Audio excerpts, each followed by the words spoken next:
ಗ್ರಾಮಸ್ಥರಿಂದ ಮನವಿ, ಕೋತಿಗಳು ಭಾರ ಕಾಟ ಕೊಟ್ಟೋದ್ರಿಂದ ನಮ್ಮ ಹುಡುಗ ತಲೆ ಮೇಲೆ ಕಚ್ಚಿದ್ದಕ್ಕೋಸ್ಕರ ಈ ಕೋತಿಗಳನ್ನು ಹಿಡಿಯೋಕ್ಕೆ ಪ್ರಯತ್ನವನ್ನು ಮಾಡಿದ್ದೇವೆ. ಈಗ ಈ ಕೋತಿಗಳನ್ನು ಎಲ್ಲ ಹಿಡಿದಿದ್ದೇವೆ. ಸುರಕ್ಷಿತ ಸ್ಥಳಕ್ಕೆ ತಗೊಂಡೋಗಿ ಬಿಡಬೇಕೆಂದು ತಮ್ಮಲ್ಲಿ ವಿನಂತಿ.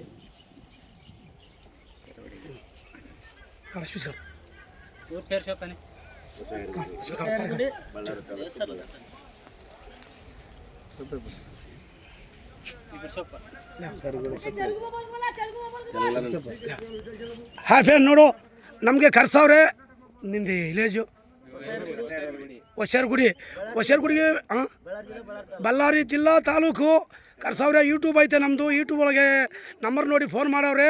ಬಂದಿದ್ದೀವಿ ನೋಡಿ ಫ್ರೆಂಡ್. ಹಾಯ್, ನಾವು ಹಿಡಿಯೋರು ಬಂದಿದ್ದೀವಿ, ಹಿಡಿದಿದ್ದೀವಿ. ಆಗೈತೆ ತಗೊಂಡೋಗಿ ಬಿಡ್ತಾರೆ ಕಾಡಿಗೆ ಸೇಫ್ಟಿಗೆ. ಏನು ನಾವು ಹೊಡಿಯೋಲ್ಲ ಬಡಿಯೋಲ್ಲ, ಏನು ಮಾಡಲ್ಲ. ಸೇಫ್ಟಿಗೆ ಫಾರೆಸ್ಟ್ಗೆ ಸೇರಿಸ್ತೀವಿ. Hi friend.